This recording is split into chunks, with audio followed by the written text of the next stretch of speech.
Welcome back to the Property Power Couple with Colton and Haley, providing comfort and confidence to your real estate experience. Hello.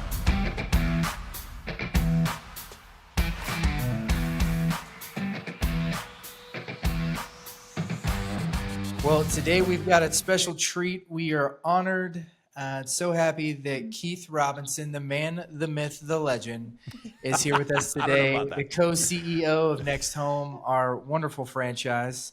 Thank you so much for being here, Keith. Yes, My thank absolute you. pleasure. I'm trying to figure out how to work with a significant other. So Yeah, well, you've this come will to be the more right like therapy. That's come to the right place. Yeah, thank you for having me. It's an honor to be here. I love you both, and I love the content that you guys are creating. So it's an honor for me to get to be here. Yeah, Thank well, you so much. We appreciate that. Did you know in a previous life, Colton was actually a therapist? So if you ever No. need, Yeah. yes. And then, My Okay, background is mental health. turn off the recording. Copeland and I need about 5 hours straight. Tell Yeah. me, how are you feeling today? You know what's funny though? I bet there are so many transferable skills from being someone who has helped people with mental health and shepherding people through one of the most stressful transactions of their life, right? That sort of grounded, thoughtful approach probably has massive transferable skills. oh my goodness. It was actually when Haley first told me that I needed to quit my job and come into real estate, I thought she was crazy. And then I started assessing her mental health. Yeah, I was going to say, good therapists don't call people crazy, bro. Yeah. Well, there are some We're reasons so why I'm married, now in real estate, but yeah, it's funny that really was. I mean, you spend a lot of time talking and listening and figuring out, what the root of things are, and Yeah. there's definitely a lot of transfer there for sure. It's helped us as Yeah. leaders too, because we can understand people and like we're big into the disc and all of that. And Colton excels at that. And it just has really helped in a lot of ways. But that's a little bit of Colton's background. Mine's all real estate. I just did a bunch of real estate forever. And now we own a brokerage. Same. But tell me a little bit about yours and kind of your Sure. journey and how you got to NextHome. Okay. I'll do fast, but 20 going on 27 years in residential real estate. Started as an agent representing buyers and sellers in dining room, conference rooms, and living rooms. Pretty quickly, after about 3 years, I'd missed that entrepreneurial small to medium-sized business startup. Ended up opening an office for a local independent in Berkeley and Oakland, where I grew up and lived at the time. Built that company up, recruited a bunch of agents in the first year. A little company called Keller Williams heard about what I had done for the independent. They recruited me as the number 4 leadership hire in Northern California. Launched 4 offices for them and did 1 turnaround over a 5-year period. Super fun, learned a lot. Yeah. Then ran the 19th largest real estate company at the time in the nation. We had about almost 2,000 agents, 34 offices, over 750 square miles in Northern California, Nevada. Really fun experience. Then I was like, all right, I'm burnt out on this corporate stuff. Like, I think I'm just going to do fix and flip and ground up construction projects and maybe start a private money bank and fund my own projects and other people's projects. Yeah. That was my plan, right? Like, no more suits, no more ties, no more employees, just kind of me. And just, that's what I thought I needed at the time. I said I was going to do it short. Apparently I'm doing the long version. It's great. And then my buddy James came to me and was like, hey, I'm launching this new thing. You got to check it out. And I was like, James, I love you, brother, but like, I'm not doing the corporate thing anymore. He's like, no, I know, but just come take a look. Okay. And James is really good at what he does, co-founder of NextHome. And really within a few months, there was a project I was doing some consulting with NextHome on. And within a couple months, I really realized I had not been next to anything in residential real estate that had as much momentum ever. And I was very early at Keller Williams. And do I think NextHome will become as big as Keller Williams? I don't know. I don't think so. That's not the company we're trying to build. No rocks. Like, Gary's built a great company and they're successful. It's just not the company that necessarily we want to build. But I hadn't felt anything with the amount of energy behind it and how often in your career do you get an opportunity to, at the time I was the vice president of strategy, and then I was eventually the chief strategy officer, now the co-CEO. So how often do you get an opportunity to put your fingerprints on what is part of the next big thing of an industry? It's never, right? So I was like, all right, fine. But I did manage to get it to where I don't have to wear a tie anymore. So, there you go. except for like, awards galas and stuff like that. Yeah. So I still figured it out. So anyway, that's how I got here. That's awesome. Well, and you are the visionary behind Humans Over Houses. You coined that phrase. I coined the phrase. I sometimes people try to attribute it to me, and thank you for that. Humans Over Houses is sort of our ethos as a company. Yeah. Basically means so long as we focus on the human, the selling of the houses will take care of itself. And I did, what I will take credit for is I gave a very good closing keynote at one of our conferences. It was on my heart. It was what I felt. I needed to communicate it. But people were using the hashtag 10 minutes into my talk. Yeah. And so this was less about like big corporate initiative. We need a slogan, right? That's not how this started as a keynote that the membership, you all decided it was important to you. And then really it was our job just not to screw it up, right? And so when it became important to the membership, we definitely realized, okay, let's lean into this and let's make sure that we believe this too. It seems like they're really receiving this well, and you all believe it. Yeah. And so let's not screw this up. Let's go ahead and stoke the flame. So thank you for the compliment, but really it's because of the membership, not because of me. Well, I think it aligns with what you were saying. Like what drew you into wanting to be on the stamp mark with NextHome, wanting to be a part of it is just, it was an organic discovery, right? Like we needed to put a slogan to this, and that's what definitely drew us to come over. Humans Over Houses was a thing. I think it was the conference maybe before we were at NextHome. Yours. Yeah. We already had to start with it by the time we got there. By the time I got there, my first NextHome shirt has hashtag Humans Over Houses. And I remember at the time thinking, that's a really cool slogan. And I wonder if that really trickles all the way up. Yeah. Right? Because it's good. It looks good. It plays well. And I can tell you from the interactions I've had with you and Charis and Jim and a little bit with James, you get that sense, right? That it's humans over houses. It's having genuine conversation and connecting with people, and it truly does go all the way to the top, which I think is awesome. It does. And look, sometimes it gets thrown in our face too, right? Because sometimes we have to make hard decisions, and every once in a while I'll get an email it's like, hey, I thought it was Humans Over Houses, bro, right? So careful. We're still careful what you wish for. But it really, I like trying to boil things down to their essence, right?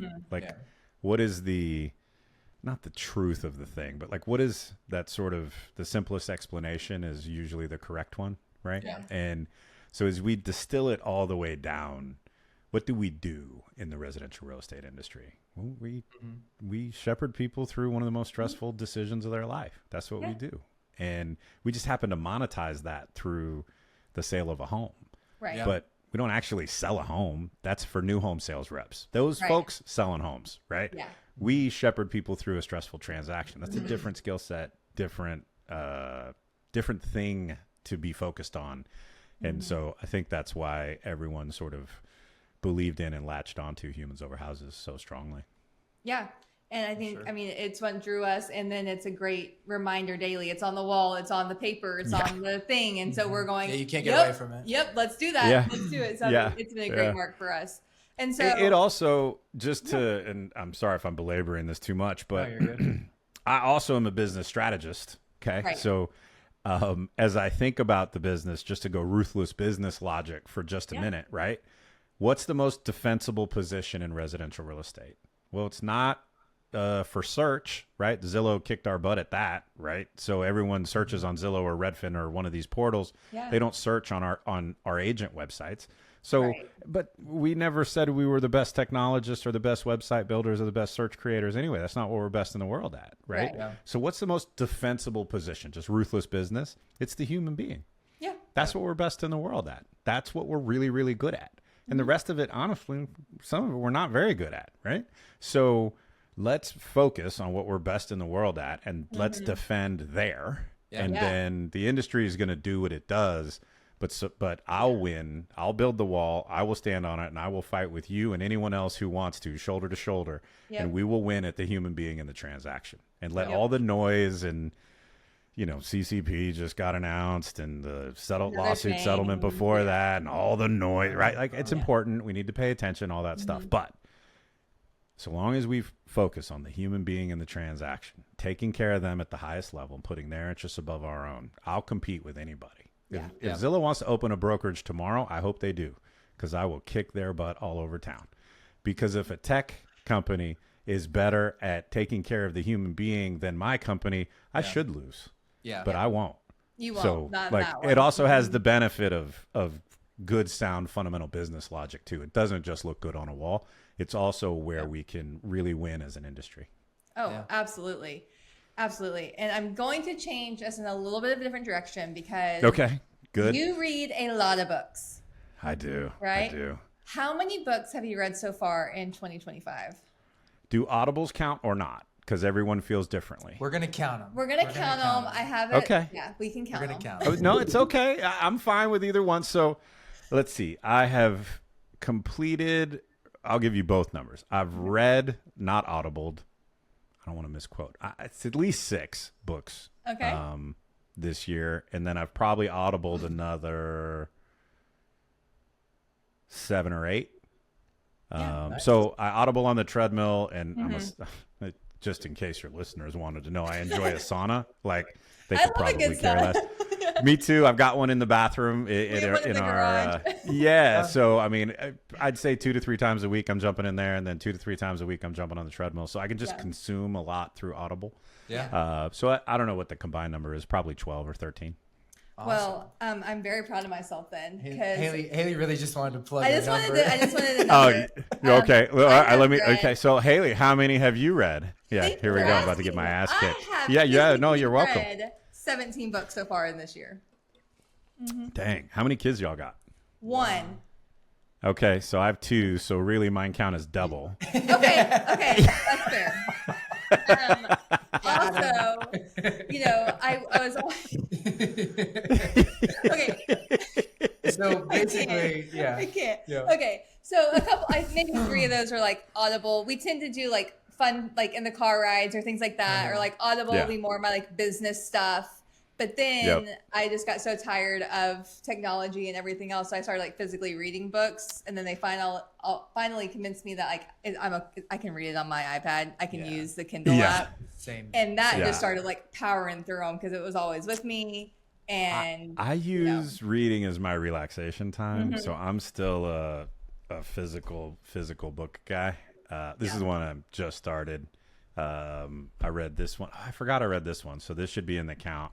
okay, so we got one The more. Coffee Bean That's Guy. my next Bean, one. yeah. Yes, that's Yeah. our next one. The good news is you can finish that one in about 30 minutes. I just finished this one, Siddhartha, which is sort of a spiritual journey book. It was a friend of mine recommended it. I really enjoyed the read. So yeah, it's my relaxation. It's my So relaxation. of all the books that you have read, more business related, what would you say the top 3 heavy hitters? That's a great question.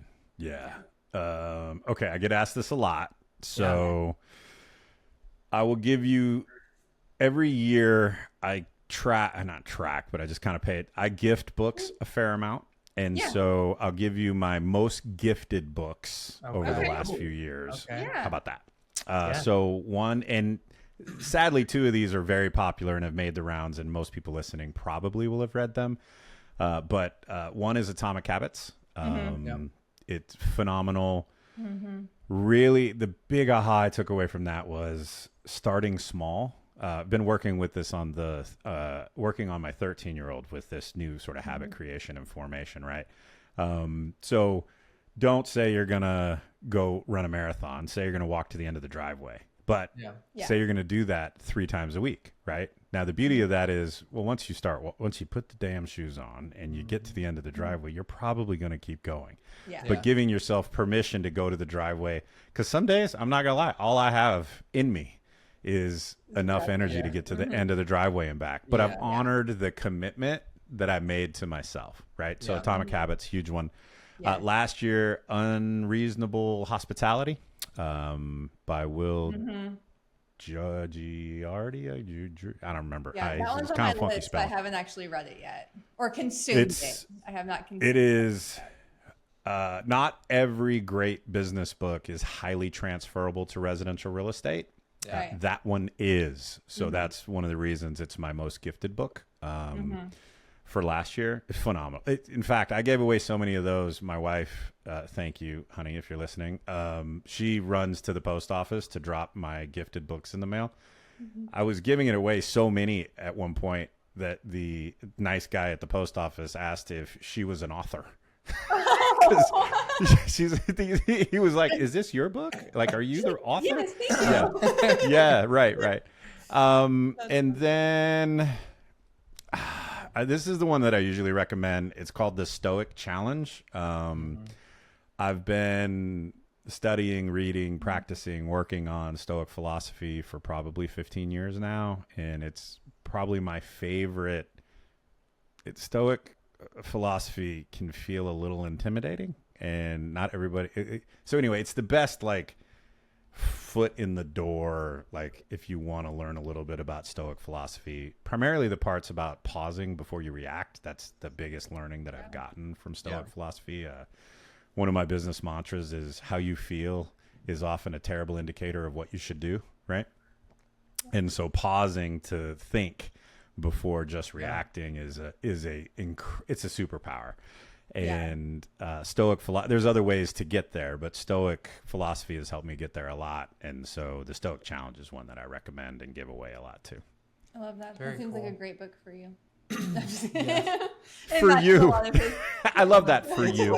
Because that was actually one of my other questions. Is like, when you think about some of those more influential books, and right, not everything speaks to you at that time. When you read it again, you pick up something different, but. What is the thing that you take away and immediately plug in, right? Like you get that nugget and you go, oh, I'm going to do that. One thing I try to say whenever, because so many people say, oh, I'm just not good at reading, right? And I'm like, that's not true. I was one of those somehow. Look, it's the author's job to write a book that's good enough that I want to finish. Yes. Literal So job description. maybe you're actually a fine reader and there's just a lot of crappy authors out there. Maybe you should have written a better book. Yeah. Correct. You're not a bad reader. They just are a crappy book writer. Give Pick a yourself better some book, grace. man. Yeah. Yeah. Set the book down, pick up another one. Yeah. So there's that component. I think I mentioned what my big takeaway was from Atomic Habits. Unreasonable Hospitality. Look, real estate's a service business. Yep. And it's all about hospitality. That's where he sort of cut his teeth, and he had, he's had multiple Michelin star restaurants, I believe, at least one for sure. And it's all about exceeding expectations. And residential real estate, in my opinion, is all about exceeding expectations. Yes. It's our job to look around corners, help clients understand, and then what's wild is you doesn't have to be extravagant. One of the examples from the book is when someone comes to the restaurant, they ask them if they're parked on the street. There are restaurants in New York City. They ask them if they're parked on the street. If they say yes, they say, does it have a meter? If they say yes, they ask for the make and model of the car, and the meters are only for an hour. They'll go refill the meter for them midway through their meal so that they don't have to worry about it. Yeah. Costs them a quarter, 50 cents, right? And 6 minutes for them to run out, find the right car, and then come back, right? Or there's another example from the book. This is a very posh Michelin star restaurant, okay? And the not clients. What do you call people who are sitting at a table at a restaurant? Like a customer. Customer, thanks. Yeah. So Yeah. So the people sitting at the chair, right? How was your trip to New York? And they're talking about, it was amazing. We did so many great things. The only thing we haven't had yet, and we leave tomorrow morning, so it doesn't look like we're going to get to, is a New York hot dog. Okay. The waiter goes into the back, talks to the chef, and I can only imagine, I used to wait tables and bartend. If I went to the chef at where I used to work and was like, yo, I'm going to go get one of these hot dogs from the corner and you need to chef it up on this plate, he would have fought me in the back. Like, right? And yet that's what happened. The waiter ran down the street, got 2 hot dogs from the cart. Hopefully, I mean, it's in the book, right? So like, you know, I don't know if that's some health violation or some health code violation, but came back, chef put edible flowers on it or whatever the chef did. Chefed it but up, they got, you know, yeah, but not really, like kept it what it was. And these 2 people, it cost them $6. And risking his life asking a chef if he'd do it. There's a lot of knives back there. But holy, like, that's a memory those people will have forever. Yeah. And they will not shut up about it. They are going to tell everybody. Yeah, it's in the. I just told the story. I just told the story right now to your hundreds of millions of listeners across the globe. Speaking into existence. Yes. That's right. Yes. Yeah. Well, so besides your own podcast, because like those books are fabulous. We've read a couple of them. Now we have another one to read. But besides your own podcast, because obviously you're one of our top, you know, that's one of our top things. But what else are you listening to? Good question. I'm actually going to not guess. I just grabbed my phone in a podcast recording, which is like a cardinal sin. But okay. Podcasts for me, the one I listen to most religiously is Housing Wire Daily. I'm a huge fan of Logan Mohtashami, who is the lead analyst for Housing Wire. He's got the best insight on the economy, interest rates, how it affects real estate. So Housing Wire Daily. There is a paid one. He's got a fancy logo, but I don't remember the name. Hidden Forces. He's Dimitri, some long Greek name that I can't pronounce. What else? AI Guys is a great podcast that I listen to regularly. I'm big into AI. I think it's the future. I'm working on it diligently and daily for the company. They have a really good podcast for like the people who aren't programmers and you don't have a computer science degree, but you kind of want to understand how it works. Right. Those are the highlights. No, that's awesome. I feel like I'm missing one that I listen to all the time, but it's not popping up. So those are the highlights. It will whenever you're done here, and then you can shoot me a text and say, hey, I found it. Here we go. Yeah. So I'm going to go into real estate, like a little bit more like today's kind of vibes. So I really like how you say that real estate is not a microwave, but it is an oven. Yeah. I mean, everyone has one. Everyone knows what it is. Everyone can understand what it means. She says it a lot now. Oh, yeah. Well, my bad. My vocabulary. So with that in mind, like obviously you don't have a glass, fortune teller. Crystal ball thing. Crystal ball. You don't have one of those, I think we should start calling them glass fortune tellers though forever, because that's way better than crystal ball. But continue. Just coined another phrase. Nailed it. But with that kind of in mind, what do you think is going on? If it's an oven, not a microwave, how do you think the market's kind of looking and doing and feeling? Yeah. I'm as optimistic about the residential real estate market as I have been in the last 3 years. So 2025 will be better than any of the last 3 years, in my opinion. It's a little bit of an oversimplification to just say, tell me what the interest rate is and I can tell you how the market's going to be. But tell me what the interest rate is and I can tell you how the market's going to be.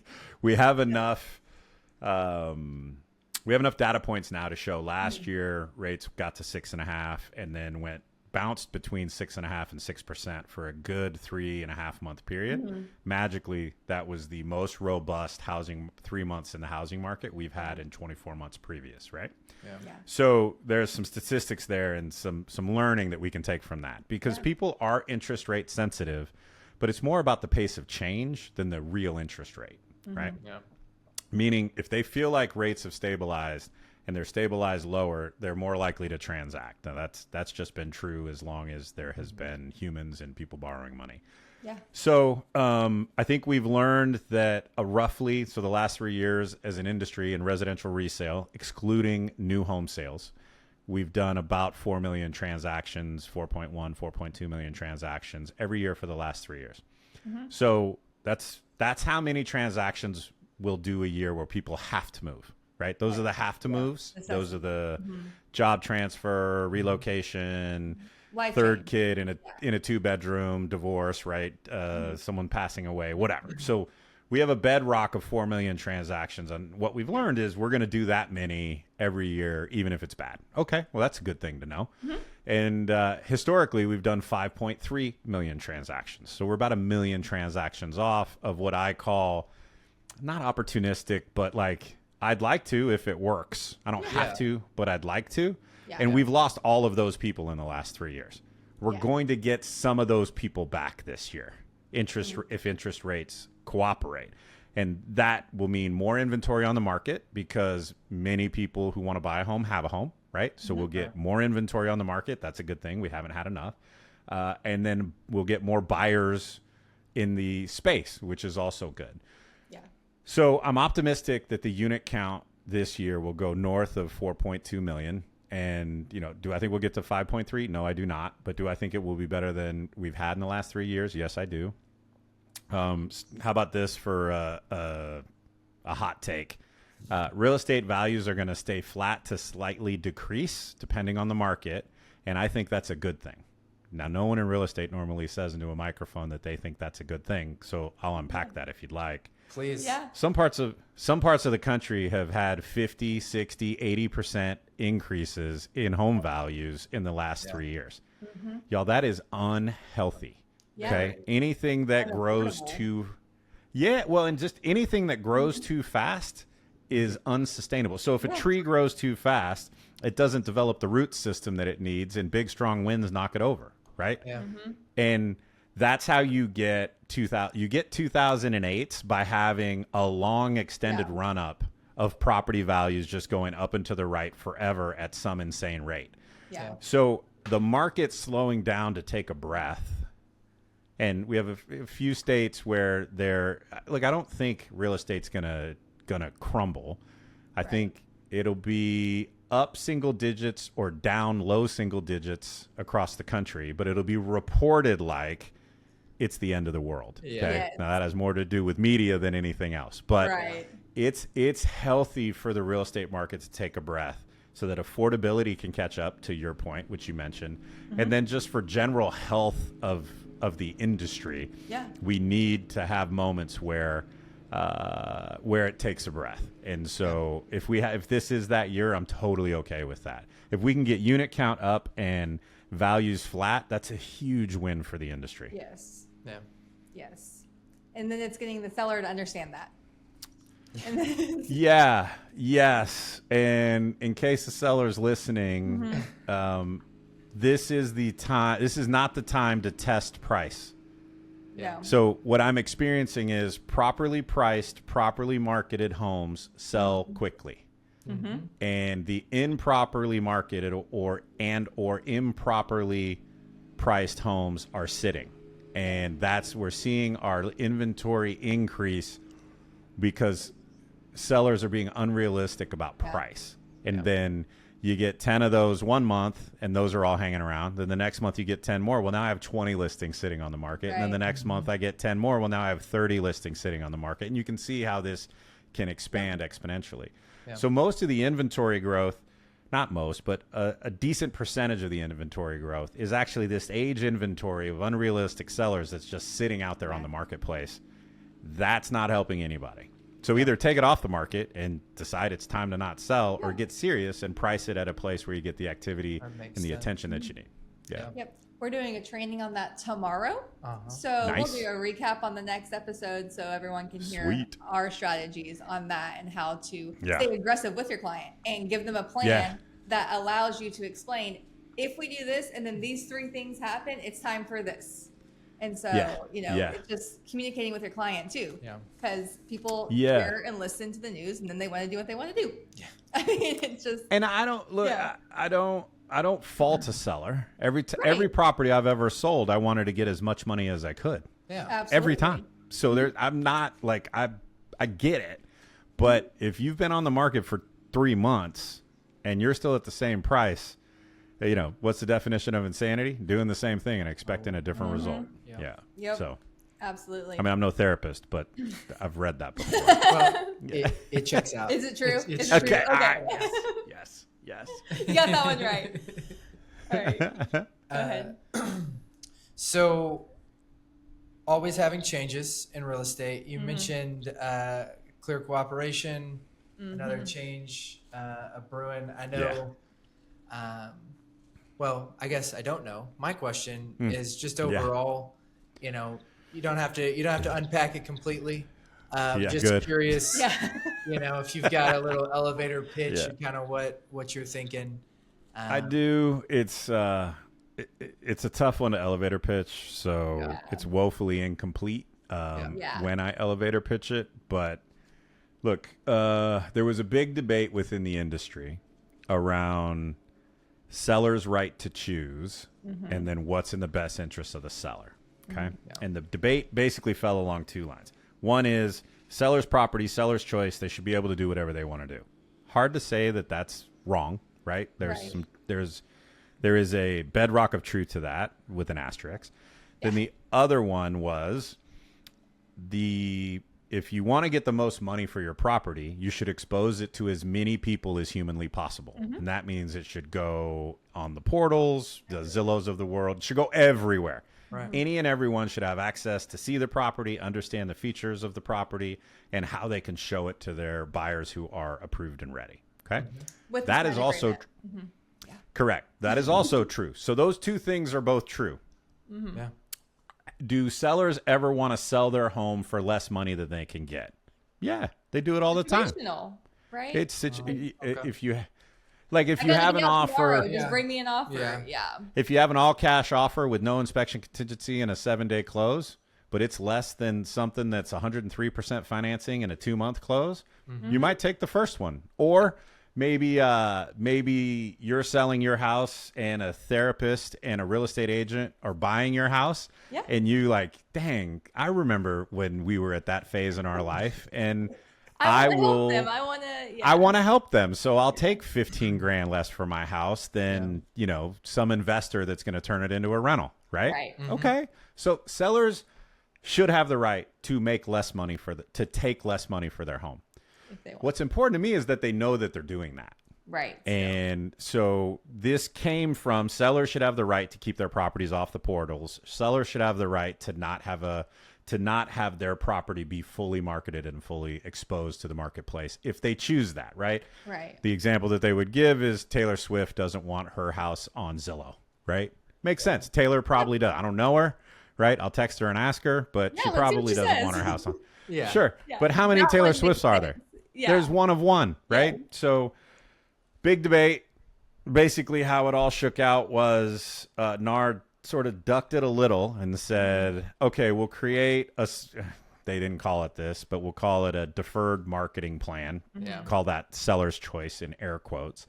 And if a seller doesn't want to market the property fully to everyone, okay, but they're going to have a couple things. There's going to be a duration. So how long can you do it?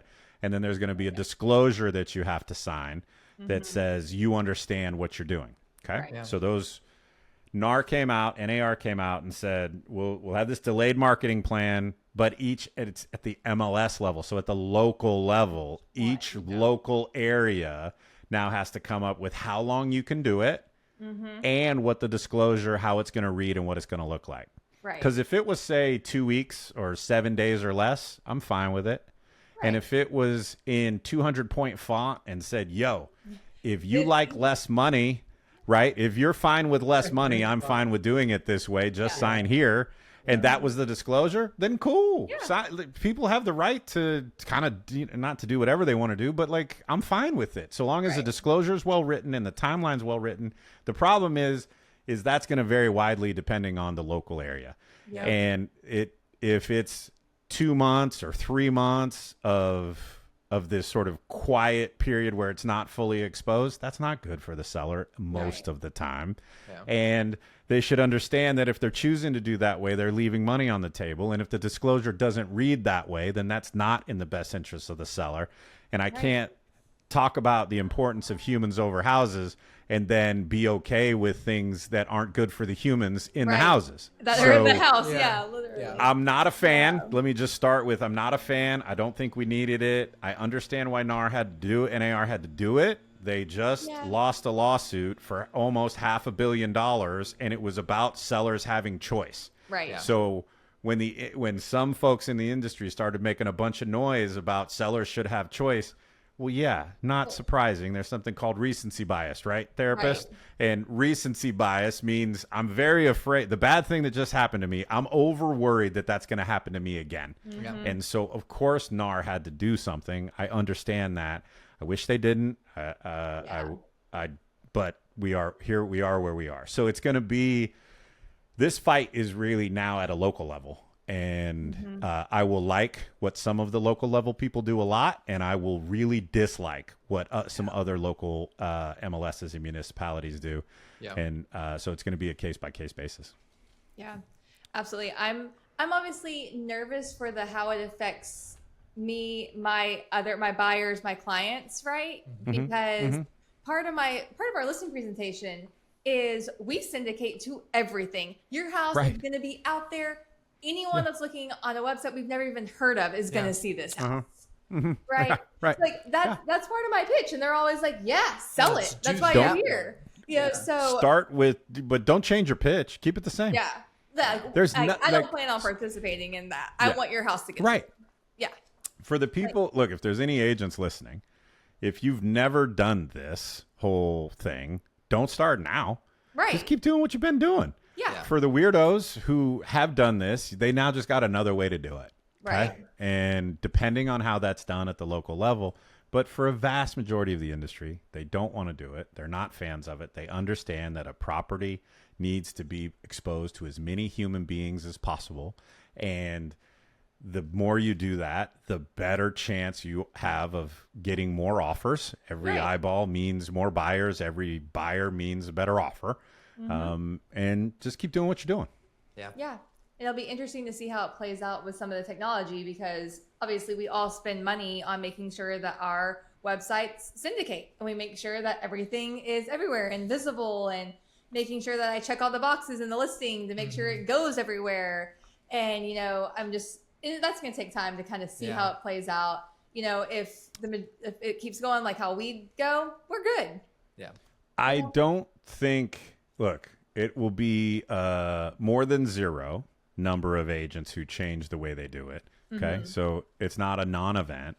Right. But I think a vast majority of the agents are not going to change how they've done business. If you were someone who has never done it, you aren't going to start trying to figure out how to do it now. And if you're someone who's always done it, then you now have a new tool to do it. And then some very small percentage of the people who were kind of on the fence are going to be like, oh, let me try it. Yeah, let me see how that goes. Yeah.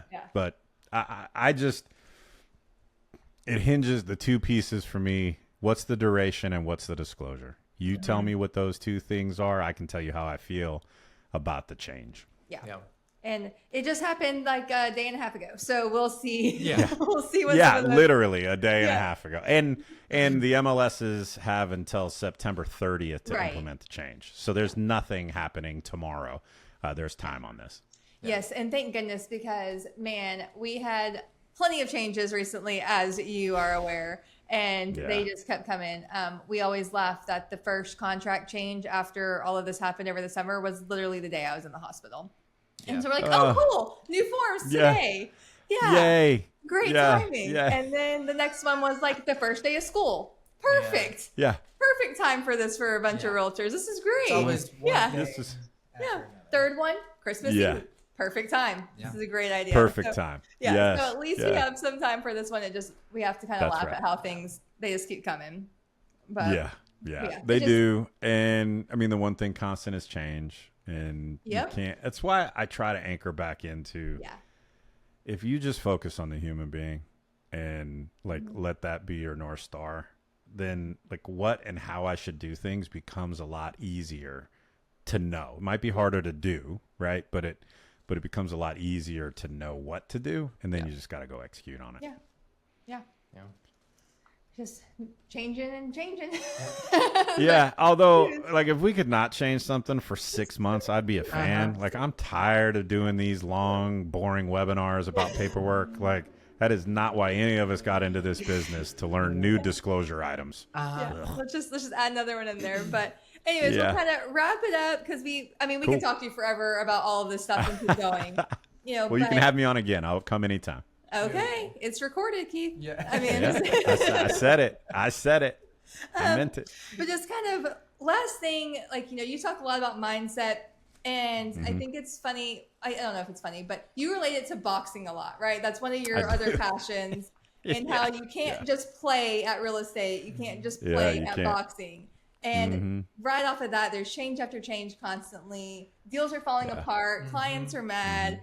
How do you pick back up and get back to the hustle in some of these hard parts? That's a good question. You mean when I'm selling, through the lens of being a residential real estate agent, or what I do now, or just in general?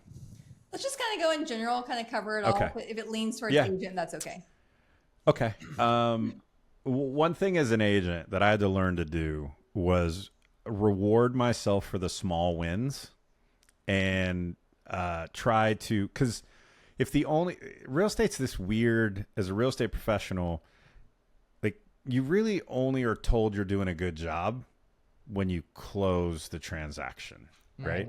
And you do that a fair amount of times a year, but not a ton, right? Right. And so it's this weird low feedback loop for validation, right? And we do awards, right? And there's award winners and that kind of stuff. But it's oddly a lonely job, and I don't think people really understand that, right? Like, it's this weird kind of, you're with people all the time, but I've said this for years. The best thing about being a residential real estate professional is the freedom. And the hardest part about being a residential real estate agent is the freedom, right?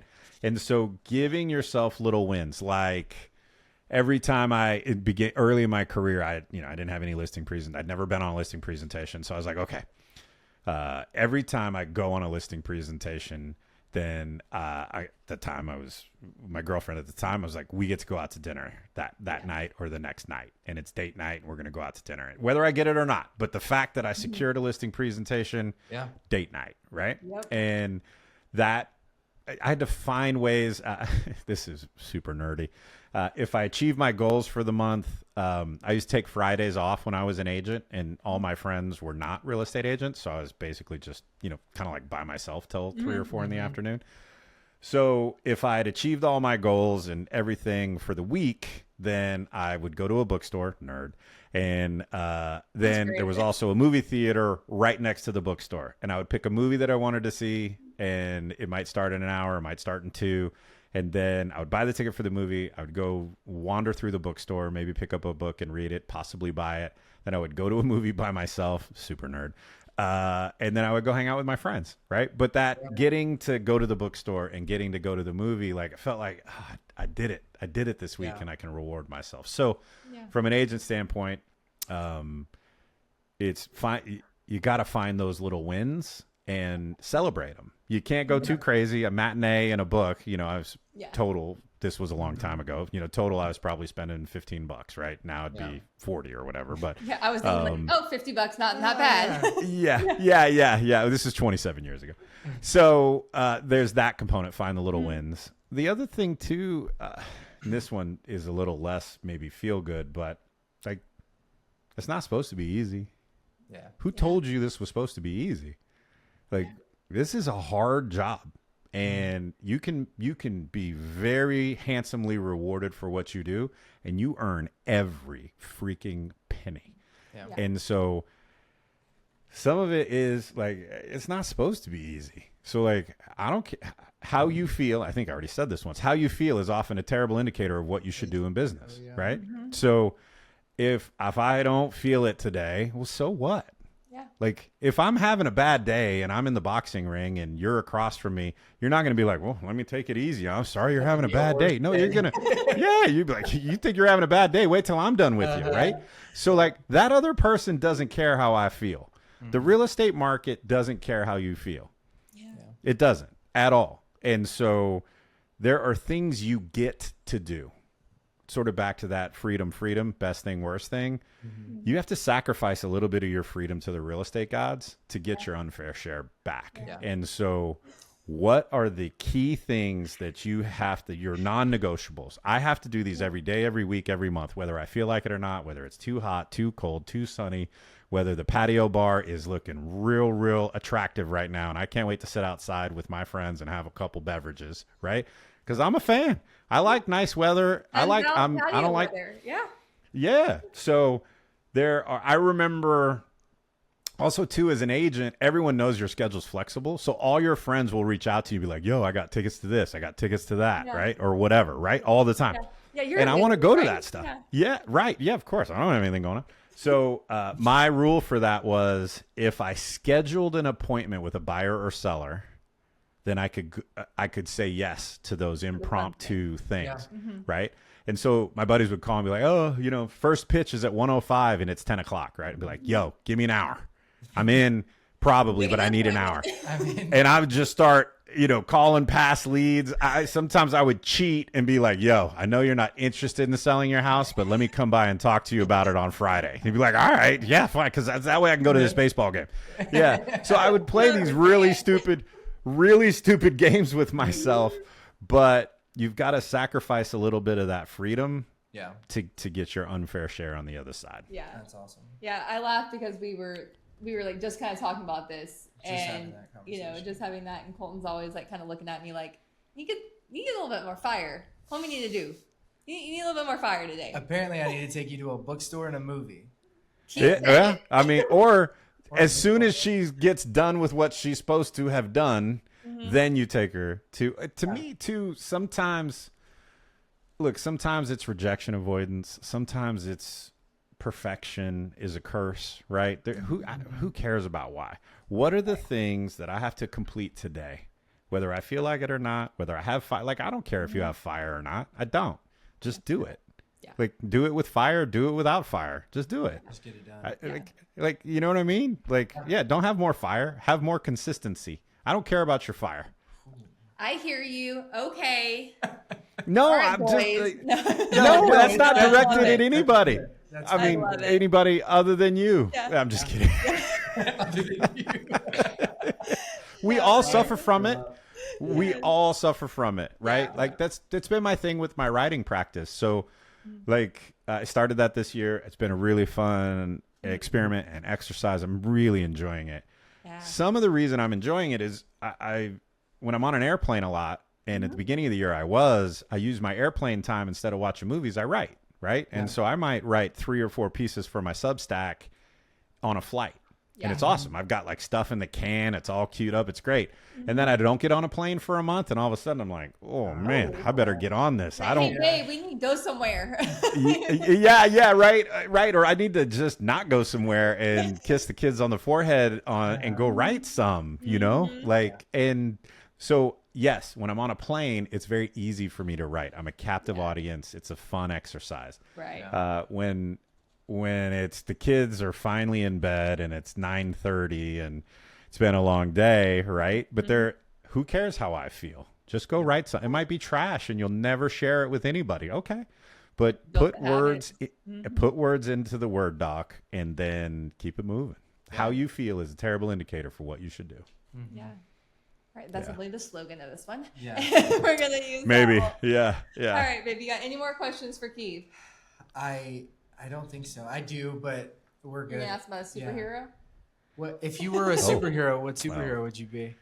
This one's super easy. It's over my left shoulder. My nickname at home is Hulk Smash, not because I'm incredibly strong, but just because I'm a total caveman and break. And like if you watch me open an Amazon box, you would definitely want to enroll me in therapy. Like I just rip them in half. Like things are just tattered. Do you make the Hulk Smash? Hulk Smash. Not sometimes, or like when you're trying to break down an Amazon box.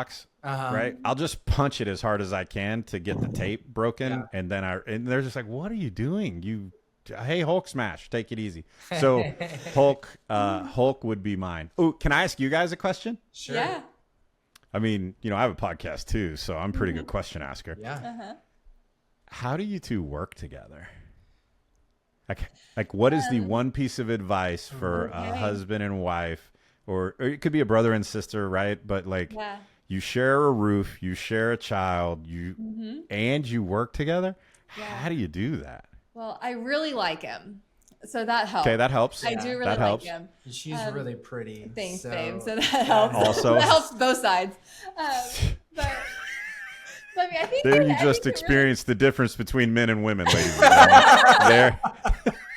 I think really, like you can do your answer. Yeah, I'll do mine separate. I think for me, once we figured out what our strengths were, not like in business, and once we realized even more deeply how to communicate with each other, and then also forgiving the other one for not communicating that way, that's really whenever it started cooking. I mean, we talk about everything. We don't let the other one not talk about something, and we're together all the time. Like So what I heard you say is marry a therapist if you want to work with your significant other. Helps. I mean, I bet. It really helps. Quite a bit. I think about that, and I think about this question a lot because we talk about it a lot. But I think my answer has changed and evolved over the last few years. But ultimately, I think it's distilled down to sort of checking your pride at the door. Yeah. You've got the ego. You've got I mean, I think when I first came into real estate, I had spent a very long amount of time in school and getting certifications and helping people and doing a lot of really at that time like really good work, and I was very proud of that. And then I come into a new industry, and my wife is like, "Hey, here's a list of people you need to call, and you need to do this." And I'm like, "Can you go for I'm the sign out sorry, there?" did you not see the letters behind my name? Why don't you have your assistant call them? But it took a while for me to finally go, oh, okay, I actually need to take a dose of my own medicine. And, you got some more licenses. Now you're a broker. You're I've got them up a little bit, but you're the official test taker of the team. I figured that out. Yeah. It's funny with it because there's this concept.